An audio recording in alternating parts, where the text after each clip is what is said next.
This is Max Shears for Pro Boxing Fans. I'm delighted to be joined by a fight week ready Harlem Eubank. How are we feeling, Harlem? I feel great, I feel great. All the preparation's done now.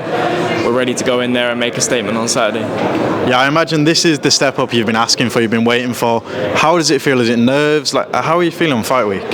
Just readiness, I've been preparing for this type of fight, this type of occasion for many years, and now it's here. I just feel ready and excited. Nice one. Now Jack Catterall, obviously, like I say, is the step up. First of all, do you feel he is world-class opposition, and how much of a test is Jack Catterall? Of course he's world-class. He's beat many world champions, former world champions, and he's been competing at world level for, maybe 4 or 5 fights now, so that's what it is. It's a world-class operator, and I'm going in there to prove that I'm the best. Yeah, definitely. Now, obviously, it is a new weight class for Jack as well. How do you think he's going to do at this new weight class, and how do you get the job done? I think I can take him out of there in many different ways. But yeah, I'm excited to go in there and make a statement and bring it to him.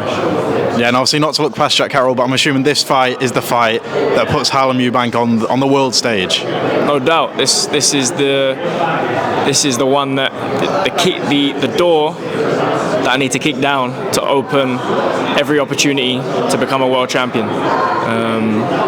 And that's how I'm taking this fight. This is the fight that leads the way to becoming one of the best fighters at 147 pounds.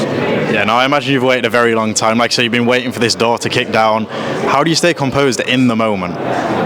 This is what we do. This is why we came into the sport. We spend every day in the gym, grinding, working hard, working our asses off, and it's for these moments here. This is where you make it count. Yeah, now I imagine everyone's going to ask you this question, but obviously Chris Eubank's rematch with Conor Benn's been announced. It sounds like the conditions are the same with the rehydration clause and stuff. What do you make of that? It's horrendous. Should never try and make a fighter weaker to try and get a victory. It's foreign to me. I don't understand it. So. Yeah. Do you think Senior might be there from the start, or obviously I know he didn't agree with the rematch happening. Do you know where his stance will be for this fight? You never try and predict what Senior thinks or where he's going to be. Sit back and enjoy the ride and tune into his channel to get the latest updates. Definitely. Now for Chris, obviously, again, not to look past Conor, but Turkey Al-Shaker said that you maybe want to see him against Canelo. Is that a matchup you'd like to see?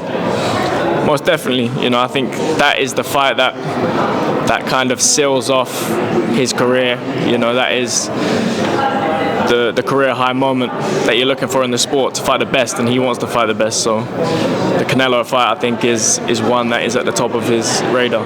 Would you ever be interested in the Conor Benn fight? Obviously, it's a more natural matchup than Chris. Would you want that fight as well? I've called it for a long time, but now, now we're going in to fight at world level. He didn't show any interest or, will to come and fight me before, and now we're going to world level to state my case and fight the best in the world. So that's my focus. Yeah. Jack Catterall, Harlem Eubank. What is your prediction? Round, winner? How does it go? Win in a statement fashion. Very nice. Now, last one, Jake Paul. Obviously, he's ranked 14th in the rankings now. What do you make of that? Obviously, he hasn't come from where you have, where Jack Catterall has, where all these professionals have. He's come from YouTube. What do you make of his road and now being ranked? If he's training and becoming a better fighter and going in there and putting it all on the line, you have to respect it. He's obviously developed a lot since he first had a bout, and he's come a long way. So I think he's developing, picking the right opposition at the right time, and gassing people that don't want to see him in the sport. By winning and beating people that have previously had that credibility, that world kind of level status is impressive. So you have to take your hat off to him for getting in the ring and against real fighters, and that's what it is really. It's not fights that I'm set on watching, but you have to give him credit. Yeah, definitely. Harlem, thank you for your time. Best of luck.